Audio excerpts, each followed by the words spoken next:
thanks muna kay assertive. So, sige. Hindi ko na kung sinabi ka na natin. Jesus loves me, this I know. Sino matang alam tayo?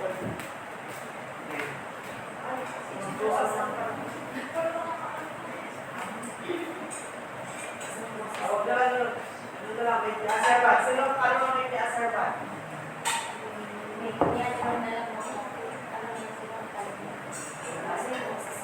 Kaya wala ko mga boses. Sino matang mag-give thanks? Ayun, give thanks at saka God is so good. So, unahin natin give thanks muna, and then God is so good. Awit natin yung lahat ng akala para lahat ay makakawin. Okay na yun? No? Ilabas natin ang ating boses kasi kanina lumabas ang mga boses natin. Ang gaganda. No? Hindi mo na natin? Give thanks and then God is so good. So, when we sing this song, let us really meant this, the meaning of the song.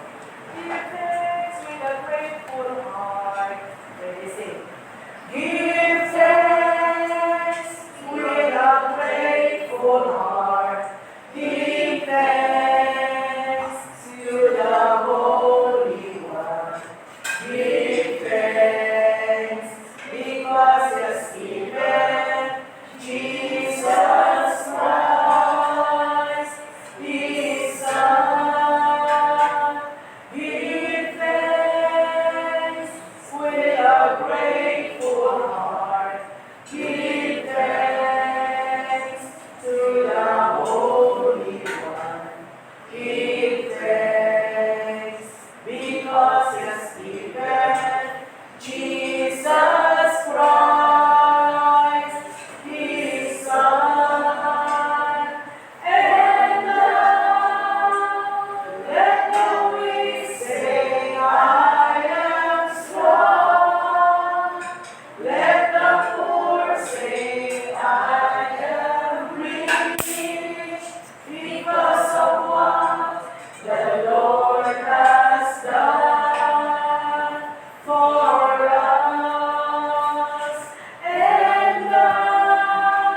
Turuan mo kasi na Panginoon na maging maayos sa kanila sa atin.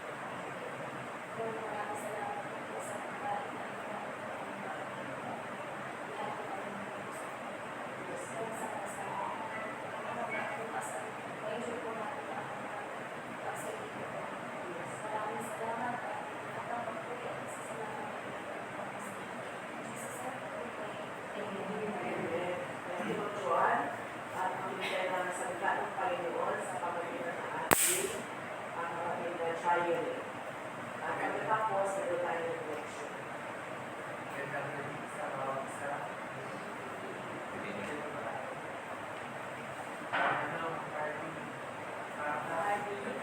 Barbie, upo ka muna.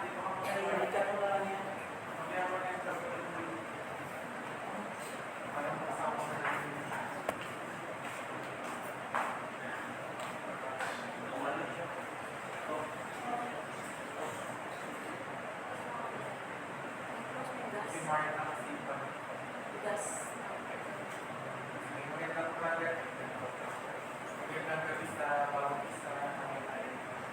Salamat sa Panginoon dahil tayo ay narito may time tayo na mag-relax at mag-feeling okay. Nalitay tayo na mabusog at mag-enjoy at mamasyal sa ilang taon na tayo ay busy sa school work, sa ating mga kung anong gagagawa sa school.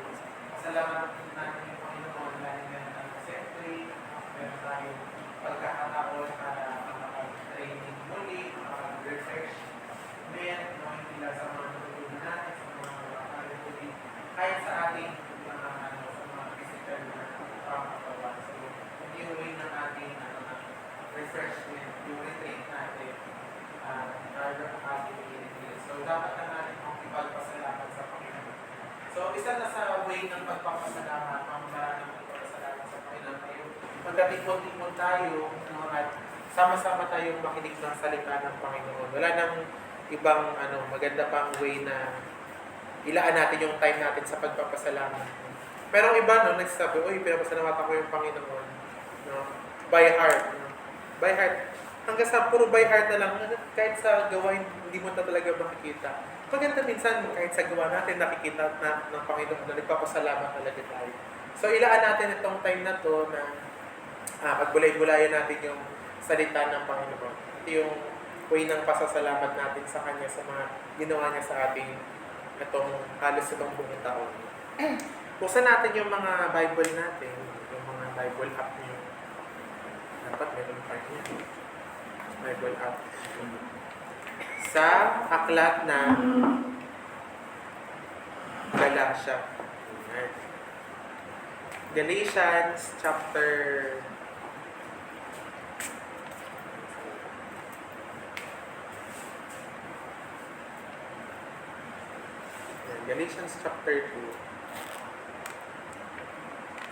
Galatians chapter 2 verse 11 hanggang 14. Sinong meron dyan nakahanap? Galatians chapter 2 verse 11 to 14. Right? Chapter 2 verse 11 to 14. May English. May English. English yan. Galatians 2 verse 11 hanggang 14. Meron yan makami. Sige, pakibasa ng balasa. Now when Peter had come to Antioch, I withstood him to his face, because he was to be blamed for. Before certain men came from James, he would eat with the Gentiles, but when they came, he withdrew and separated himself, fearing those who were of the circumcision. And the rest of the Jews also played a hypocrite with him, so that even Barnabas was carried away with their hypocrisy. But when I saw that they were not straightforward about the truth of the gospel, I said to Peter before them all, if you, being a Jew, live in the manner of Gentiles and not as the Jews, why do you compel Gentiles to live as Jews? Thank you sa pagbasa. Basahin naman natin sa Tagalog kung nakita niyo yung Tagalog. dito sa Galatians chapter 2, verse 11 to 14, ang pamagat ay sinalungat ni Pablo si Pedro. Nagkasalungatan sila. 11. Nang si Pedro ay dumating sa Antioquia, tinutulan ko siya ng harapan dahil siya ay mali, sabi ni Pablo. Ito ay sapagkat nang hindi pa dumarating ang ilang lalaking galing kay Santiago, siya ay kumakain kasalo ng mga hentil. Ngunit nang sila ay dumating, lumayo siya at humiwalay dahil sa takot siya natakot siya sa mga nasa pagtutuli. 13. At ang ibang Hudyo ay sumama na rin sa kanyang pagkukunwari. Kaya maging si Bernabe ay nahikayat na rin ng kanilang pagkukunwari. 14. Subalit nakita kong hindi sila lumalakad ng matuwid ayon sa katotohanan ng Ebanghelyo. Dahil dito, sinabi ko kay Pedro sa harap ng lahat, ikaw na isang Hudyo ay namumuhay ng tulad ng mga Hentil at hindi tulad ng mga Hudyo. Bakit mo pinipilit ang mga Hentil na mamumuhay tulad ng mga Hudyo? Nagpalain ng Diyos ang pagkabasa ng kanyang salita, manalangin tayong lahat. Panginoon, nagpapasalamat kami sa pagkabasa ng inyong salita. Nawa ay maunawaan namin, buksan niyo po ang aming mga tenga, puso at isipan, Panginoon, sa inyong salita, Panginoon. Magbigay sa amin ito ng kalakasan at ma-encourage kami, Panginoon, sa mga maririnig namin, Panginoon. Samahan niyo kami sa pangalan ni Jesus. Amen. Medyo may putukan na. Baka may bird. Ayan. So, sino dito ang familiar sa Galatians chapter 2, verse 11 to 14? Taas ang kamay. Walang familiar sa kwento na yan. Ako din, hindi ako ganang familiar dyan. Kung kala niyo familiar ako. Sino dito ang familiar dun sa mga karakter doon sa binasa natin? Taas ang kamay. Yan. Sila Pedro at si Pablo. Sila yung main character mo. Si Pedro at si Pablo. Sila yung nagkasalungatan dun sa... Anong pagkakilala natin kay Pedro at kay Pablo? Sino ba sila dyan? Sino ba sila sa Bible? Sila ay mga apostol, no? Mga apostol ng Panginoong Jesus. Yung isa si Pedro, no? Siya yung isa sa mga matagal na kasama ng ating Panginoong Jesus. Kasama siya sa mga ministry ni Jesus. Si Pablo naman ay naging apostol din ng Panginoong Jesus nung ang Panginoong Jesus ay umakyat na sa langit. Hindi magkasabay ng panahon. Hindi sila magkasabay ng panahon, pero pareha silang naging Kristiyano at pareha silang mga tagusunod ni Jesucristo. Taas ang kamay ng nakaunawa dun sa binasa natin kanina. Taas ang kamay ng walang idea dun sa binasa natin kanina. Yung walang idea. Sige. Ayan, medyo madami, no? Kung wala kayong idea dun sa binasa natin kanina, for 10 seconds, no? Gusto kong isipin yung pinaka-tanong nyo, no? Ano ba yung gusto nyong malaman dun sa binasa natin kanina? Dun sa Galatians chapter 2, verse 11 hanggang 14. Ano ba yung pinaka-question nyo? Hindi ko naintindihan. Sa akin, sir, doon sa ba't sila magkasalungat? Ay, ba't sila magkasalungat? Magandang tanong yan. Isa yan sa ating malalaman. Ano pa? Bakit namuhay siya ng nagkukunwari? Sino? Si Santiago. Si Santiago? Nasa ko ba? Si Bernabe. Ay, wait lang. Kasi Buksan mo yung Bisaya version, baka maintindihan mo. Bisaya kasi nila ang pagkukunwari. Kaya maging si Bernabe ay nahikayat na rin sa kanilang pagkukunwari. So, Parang epekto na lang yun, na pati si Bernabe nadamay. Anong tanong mo? Si Bernabe.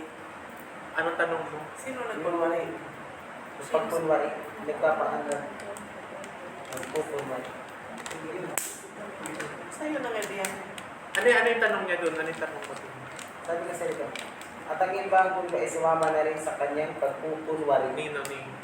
Kaya maging severe na. So, sulat ito, So, ang tanong mo ay,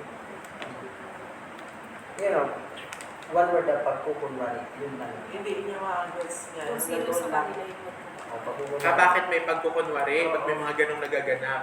So, sa'yo, bakit may pagkasalamat? Ano ba? Sige. Ito, wala pang 10 seconds. May tanong na sila. Very good. Sagutin natin yan maya-maya.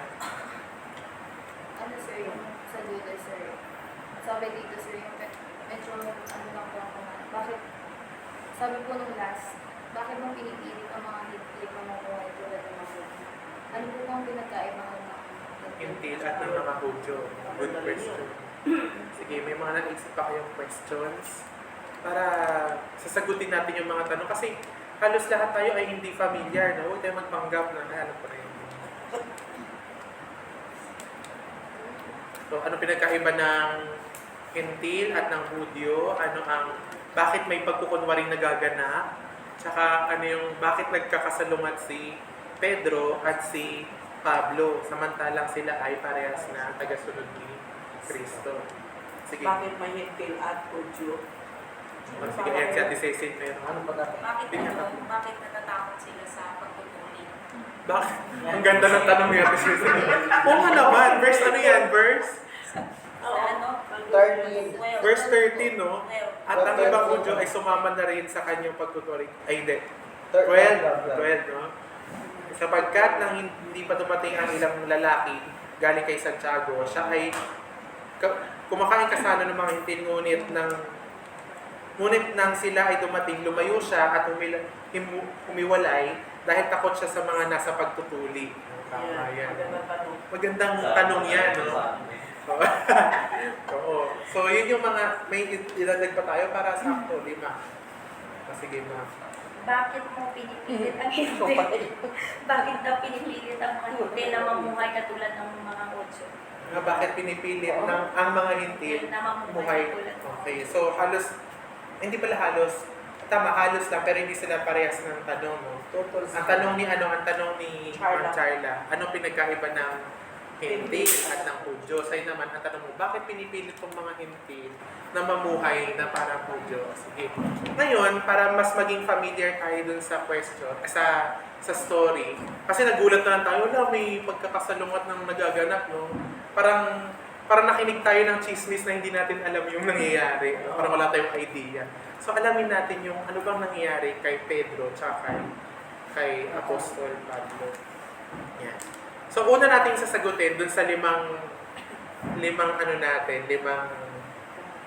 tanong natin ay yung kay Charla. Ano ang pinagkaiba ng hintil at ng Hudyo? So, dalawa lang yan. Pag sinabing Hudyo, no, sila yung itong lahi, no, race, no, lahi or race, na pinili ng Panginoon mula kay Abraham. Sila yung lahi na nagmula kay Abraham. Na pinili ng Panginoon, sabi niya, papagpalain ko tong lahi na ito. Tapos, sa lahi na ito, no, magkakaroon siya ng covenant, no, ng pakipagkasundo. Kaya kung makikita nyo, yung halos yung buong Bible, yung lahi ng mga Hudyo at Israel, ang involved ang Panginoon. Kasi yun yung pinili niyang lahi. Tayo, anong lahi natin? Pilipino. Hudyo ba tayo? Hindi. Tayo ay kabilang sa mga hintil. Pag hindi kabilang ka sa Hudyo, ikaw ay Hintil. very good. Kapag ikaw naman ay kalahating Hudyo, nanay mo Hudyo, tapos tatay mo ay Pilipino, anong tawag sa'yo? Ano, Kuya Gani? Samaritano. Di ba? Meron na kayong idea, nababasa niyo sa following God, mga Good Samaritan, or mga Samaritano. Kapag ikaw ay half-blood na kung anumang lahi ka, tapos Hudyo, ikaw ay Samaritano. Okay? So, noon pa man, no, meron ng racism. No? Pero hindi katulad ng racism natin ngayon, na halimbawa, ay wag tayo dyan sa mga Koreano na yan kasi hindi natin naiintindihan, ganyan. O kaya, sa trabaho, papaboran ko yung Pilipino kasi mas kilala ko yung ganyan. Hindi ganun yung racism sa kanila, sa part na yun. sa part ng mga mga sinaunang panahon sa lugar nila, kapag syempre pag Hudyo, alam nila na ang kanilang ancestors ay may relationship sa Panginoon. At ang tingin nila sa mga hindi Hudyo, yun yung mga lahi na walang relationship sa Panginoon. No? So medyo special ang special ang lahi nila. Totoo naman yun kasi yan ang katotohanan, yan ang doon nakipag-deal ang Panginoon. Pero ang Panginoon may malaking plano. Ang malaking plano ng Panginoon ay iligtas ang buong sangkatauhan. Hindi lang na nagkakaroon ng boundary sa lahing Hudyo, kundi in-offer ng Panginoon ang kaligtasan sa lahat ng lahi. Yun yung ginawa ng ating Panginoong Jesus. Sa lahat ng lahi, kahit ang mga hentil. Pero hindi ibig sabihin nun na hindi na love ni Lord yung yung mga Israelites. Kundi ang Panginoon kasi natin ay matapat eh. Ibig sabihin kahit inoffer niya yung kaligtasan sa ibang lahi, sa mga hentil, yung pangako niya sa mga Hudyo, kung ano man ang pinangako niya sa mga kinununuan ng mga Hudyo, ay tinutupad pa rin ng Panginoon. Ganun kabuti ang Panginoon. Ang tanong, tayo bang mga hentil, hindi tayo mga Hudyo? Dapat ba tayong malungkot na, ay hindi naman tayo yung mga lahi na pinangakuan ng Panginoon? Dapat ba tayong malungkot? Hindi, kasi kahit hindi nga tayo hentil, tatanungin ko kayo ba ay nakaranas na ng biyaya ng Panginoon? Yes. Hindi pa kayo Hudyo niyan bakit tayo malulungkot? So nasagot ba natin kung ano bang pinagkaiba ng hentil at ng Hudyo? So madali lang, dalawa. Kapag Hudyo, ikaw ay galing sa mga lahi na pinangakuan ng Panginoon. Kapag hentil, yun yung hindi ka Hudyo. Kahit ano mong lahi, Japanese, Amerikano, ganyan. Hindi ka Hudyo. Sundan natin yung pangalawang tanong. Ano yung pangalawang tanong natin? Ano yung kay Ma'am Jo? Bakit? Bakit pinipilit ng mga hintid na mabuhay sa gaya ng mga Hudyo? Yan. Unang-una, ang sagot sa tanong na yan, bakit pinipilit ang mga hentil na mamuhay na katulad ng mga Hudyo? Kasi unang-una, si Jesus Christ, siya ay Hudyo. Namatay siya para sa lahat. So kahit yung mga hentil ay nanampalataya sa Kanya. Mostly sa mga followers ni Jesus Christ ay mga Hudyo din, mga Israelites din. So medyo meron silang idea na dapat itong mga bagong convert na mga hentil na hindi naman mga Hudyo ay gayahin din yung mga binigay sa kanilang mga batas ng Panginoon o ng mga batas ng ginawa ng kanilang mga kaninunuan, ng kanilang mga ancestors. So halimbawa, magbigay tayo ng example. Kunyari tayo yung Hudyo. Kaya na yung Pilipino tayo ngayon. Tapos feeling natin, maharlika tayo elite. Ngayon, di ba? Ngayon, may mga may mga Japanese na gustong may dugong Pinoy, yung mga nagtatagalog na Japanese, nagtatagalog ng mga Amerikano, gusto nilang maging Pinoy, ganyan-ganyan, dahil kay Kristo, kunyari, ganyan. Ngayon, sa atin, ang feeling natin, kailangan dapat lahat ng batas natin susundin nila. Hindi pwedeng, hindi nila sundin yon kung gusto talaga nila maging purong Pinoy. Dapat nagbe-bless sila, kahit di sila dapat nagmamano sila. Gets nyo? Ganun yung itsura ng feeling ng mga Hudyo. Pero hindi naman yun binanggit ng Panginoon kung anong gagawin niya, di ba? Wala siyang rule doon o anong dapat niyang gawin. Ang tanging sinabi sa atin ng Panginoong Jesus ay manampalataya tayo. Kung sino man ang manampalataya sa anak na pinagkaloob ng Diyos, sa regalo ng Panginoon, yun ang bibigyan ng ililigtas ng Panginoon. Yun ang pagpapalain. So doon, syempre, yung mga hentil at yung mga Hudyo, medyo magulo sa kanilang idea yun. Parang kasi isipin yung transition pa lang yan, yun yung time na nagkakaroon pa lang ng mga bagong Kristiyano. So, ang Kristiyano, ito ideology na or religion na hindi siya purong Hudyo at hindi rin siya purong pang makamundo. Ibig sabihin, bago pa lang nabubuo yung Kristyanismo, yung mga tagasunod ni Jesus. So yung mga majority sa kanila ay mga Hudyo, medyo na sila, nag-i-struggle sila na ano ba dapat sundin itong mga hintil na to, itong mga bagong kasapi natin, mga bago nating kapatid. No? Kailangan ba nilang sundin ang ating mga alituntunin bilang mga Hudyo? So yun yung sagot doon. Bakit pinipilit ang mga hintil na gayahin yung mga Hudyo? Kasi meron silang sariling mga batas at panukala na hindi applicable sa mga hintil. Etong mga hintil, dahil sa ating Panginoong Hesus, nagiging magkapatid na ang mga hintil at ang mga Hudyo. So parang sino ngayon ang mag-a-adjust? No? Parang ganun ang idea. Pero ang question ay, ang answer ay wala mag-a-adjust dahil lahat tayo ay under, no, sa biyaya ng Panginoon, yung dugo ng ating Panginoong Jesus. No? Lahat tayo ay pinatawad sa ating mga kasalanan. O, nasagot na yung dalawang question natin, no? Ilan na yung tanong natin? 3 na lang. Ano yung mga tanong natin? Bakit may pagkukunwari? Bakit may pagkukunwari? Tapos bakit kasulungat si... May salungatan. Tsaka bakit takot sa pagtutuli. Unahin natin yung pagtutuli. No? Kasi isa yun sa mga, di ba kanina, nasagot natin yung bakit itutulad yung mga hintil sa Hudyo.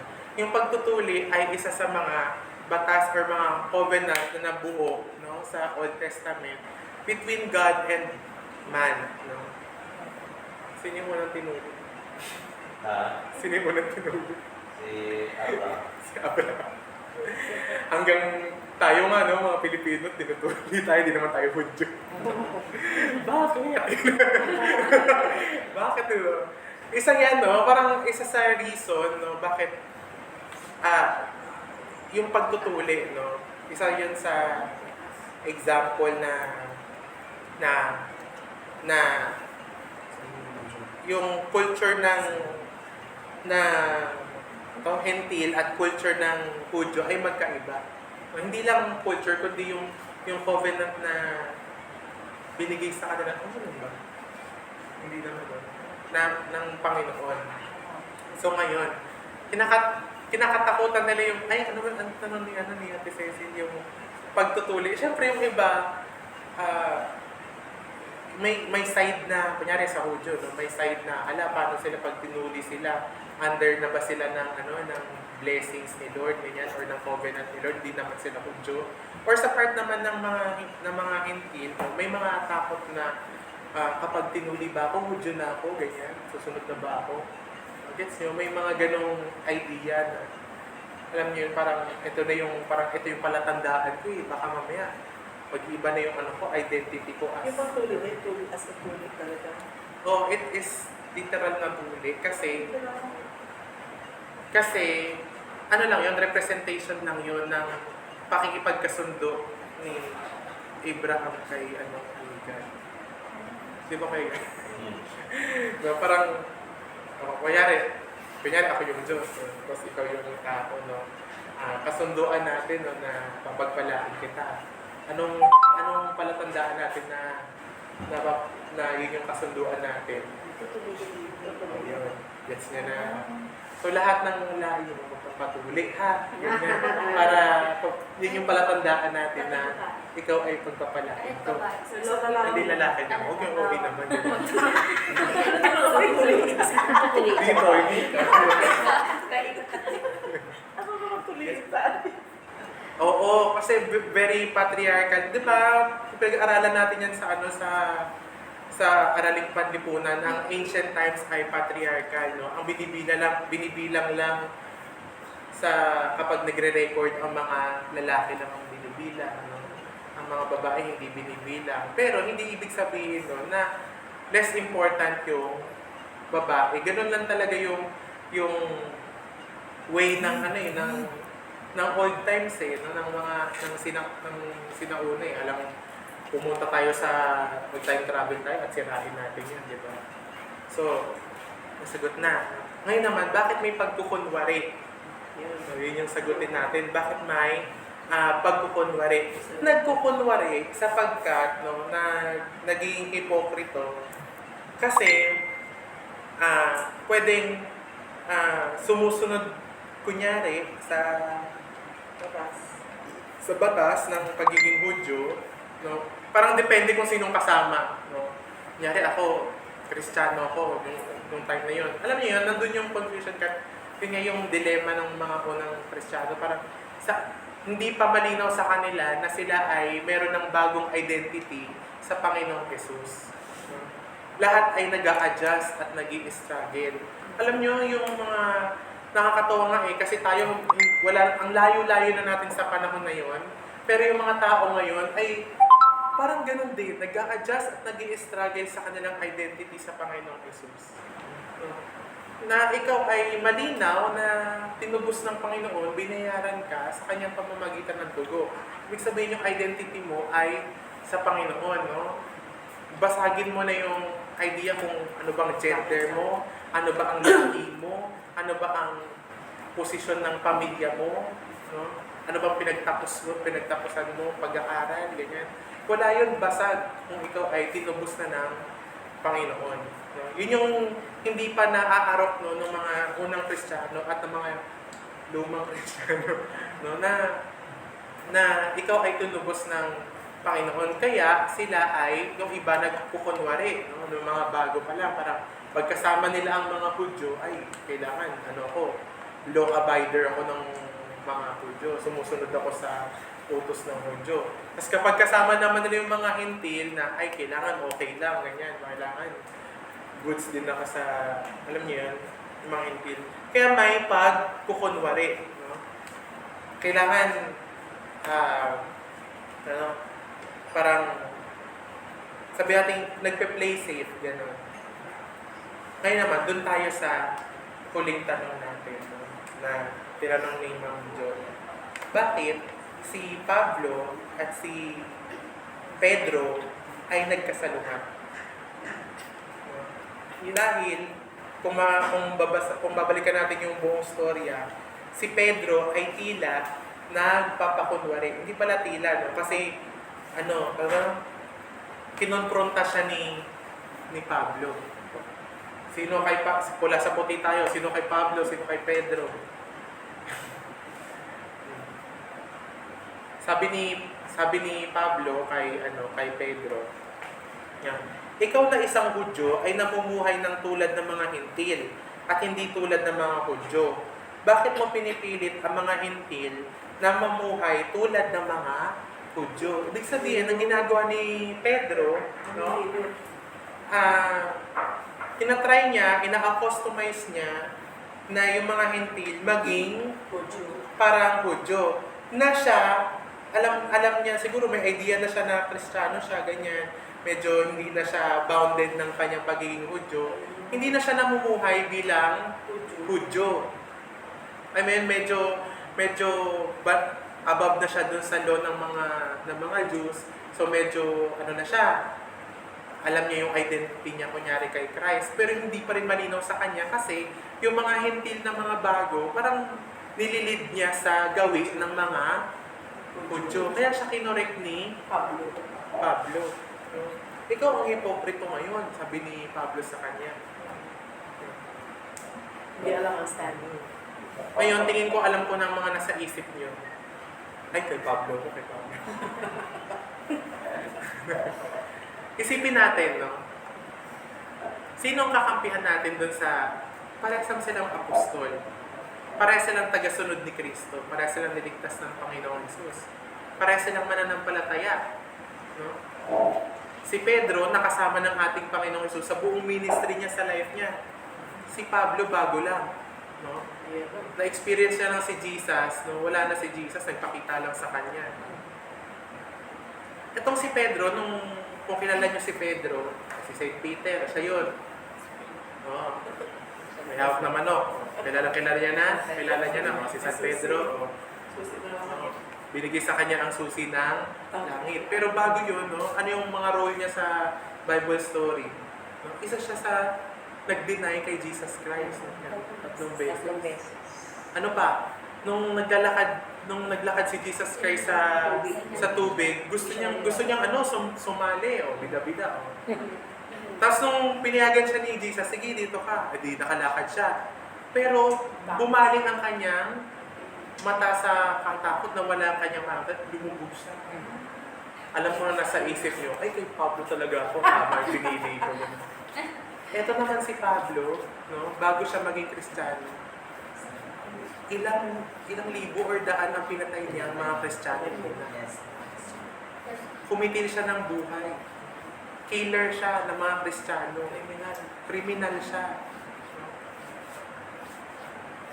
So, sinong pipiliin niyo ngayon? Si Pedro na lang, gano'n. Total, kasama naman siya ni Jesus, gano'n. No?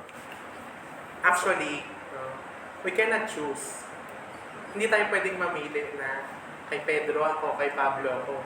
Mas less yung kasalanan nito or mas tama yung sinabi ng isa.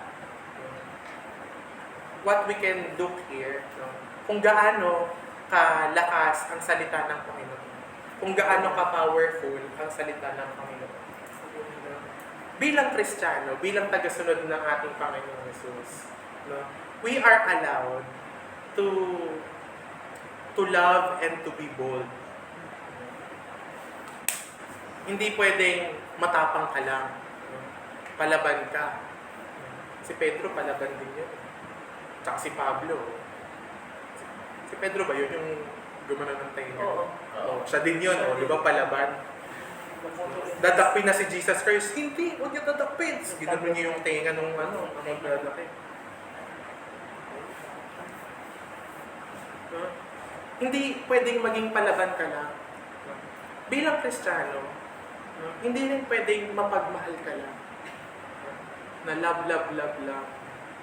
Kahit mali na yung kapatid mo, love pa lang. Love rin.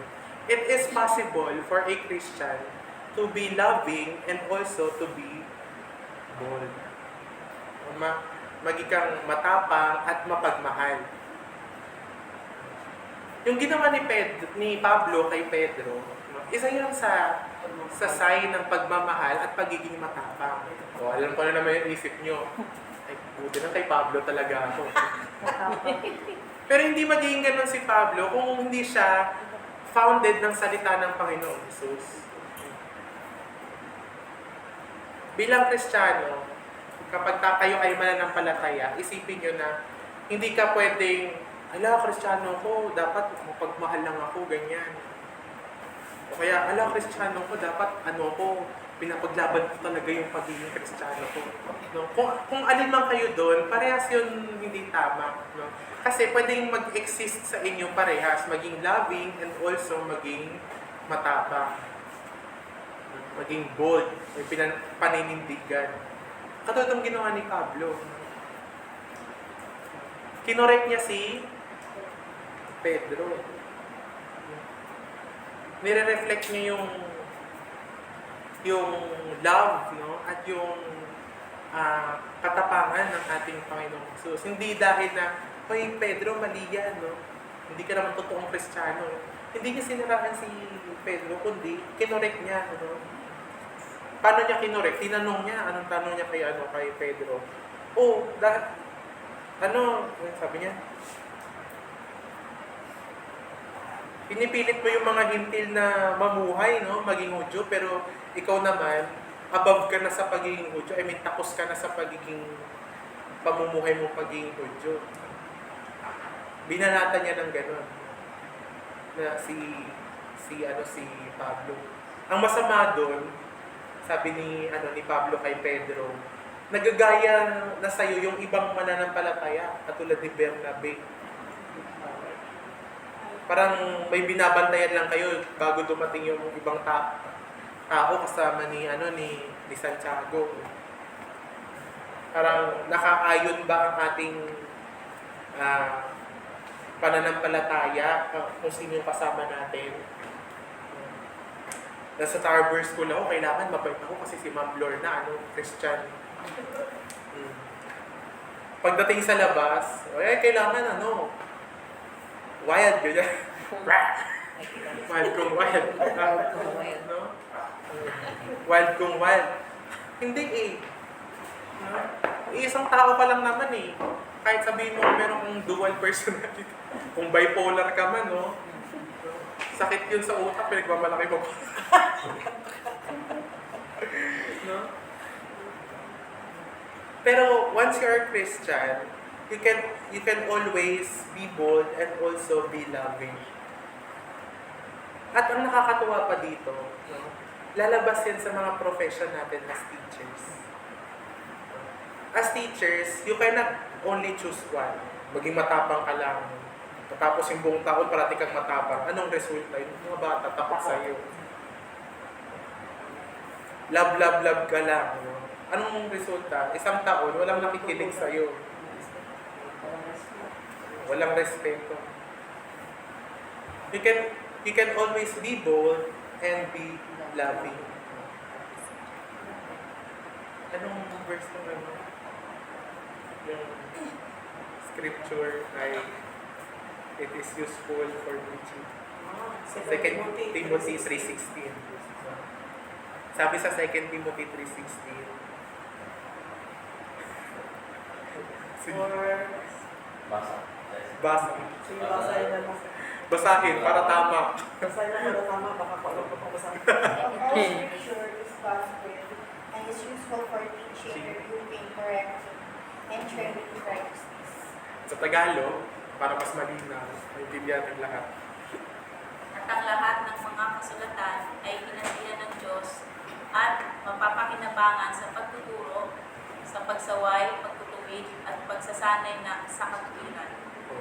Upang ang tao ng Diyos ay maging ganap, nasasangkapang lubos sa lahat ng mga gawang ng Diyos. Imagine, no? Ang salita ng Panginoon o ang salita ng Diyos ay nagagamit, no, sa pagtuturo, sa pagko-correct, no, sa pagre-review, at sa pag-training, no, sa righteousness, sa Tagalog righteousness, sa kabanalan. Parang wala na tayong ibang pwedeng lapitan kundi yung salita ng Panginoon. At nakakatuwa lang na ang salita ng Panginoon ay hindi lang nag-i-stay dyan sa inyong mga cellphone, no? Sa inyong mga Bible app o sa mga pahina ng ating mga Biblia. Dahil ang salita ng Panginoon ay buhay. No? Si Jesus ang nagre-representa ng buong salita ng Panginoon. Ang kanyang buhay, ang salita mismo ang kanyang buong buhay, ang salita mismo ng Panginoon. He is the Word that made in flesh. Word na capital letter W. Hindi lang basta-basta salita. Siya ang salita. So, if we preach the gospel, the good news, if we preach Christ, no, it is always will result in teaching, in training, in rebuking, and also correcting. Kaya, huwag tayong ma-bother na magsalita ng gospel. Huwag tayong ma-bother na mag-share ng salita ng Panginoon para mag-correct, or para mag-train, or para magturo. Ilang buwan na tayo nagtuturo ng ESP, ng Following God. Baka mamaya, meron pa rin kayong iya sa inyong mga puso kung paano nyo i-share yun. I-share nyo lang, hindi naman kayo magbabago dun sa hindi naman kayo nire-required na kailangan maging Kristiyano yung bata, ha? Si Pablo ba, yun ba yung sinabi niya kay Pedro? No? Ikaw kasi, kapalpak tuloy yung mga yung mga tao sa'yo, hindi na Kristiyano, hindi na nalilito tuloy sila. Hindi, no? Ang pinupunto lang doon ni Pablo, ikaw, huwag kang maging hipokrito. No? Yun lang sinasabi niya kay Pedro. Huwag kang mapagkunwari. Confusion yung lulot. Parang siya mismo, no? So, it is a call for us, no, to realize that our profession as teachers is also like being a good Christian. So it's either way. Kung nasaan man kayong lugar ngayon, pwede nyo sabihin na since I'm a good Christian, kailangan maging good teacher din ako. Or if you are new in Christianity, kung kayo ay nagpa-practice maging bold and loving as a teacher, yun din yung inyong pupuntahan kung kayo ay magiging tunay ng Christian.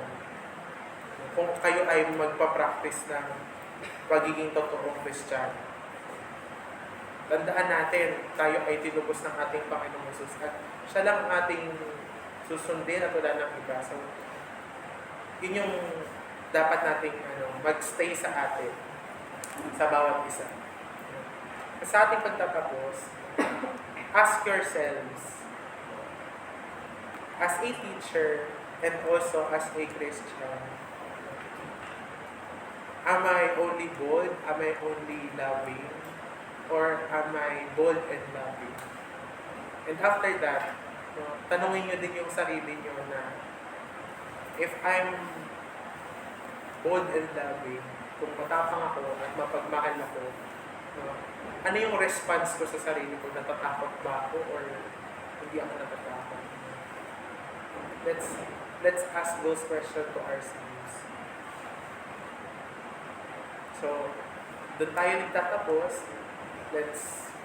It is okay, it is possible na maging loving and also maging matapat. Magandang gabi sa lahat. Palakpakan natin ang salamat sa inyo. Thank you, Sir Jaire, and ngayon ay open for reflection. Sino ang mayroong answer or insights doon sa ating devotional message ngayon? Sino mauna? Ako, Okay. doon po dun sa you can be both at the same time maging loving ka. Akala ko kasi hindi normal. Na minsan, ganyan ako. Tapos, kasi po, minsan bata, kagaya nung tinulak ako. Tapos, bakit mo ako tinulak? Tapos parang ang tawag doon, emotional flare or something.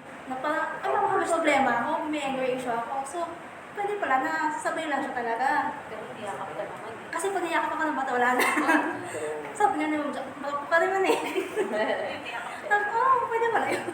Yun lang po kasi sa iba, parang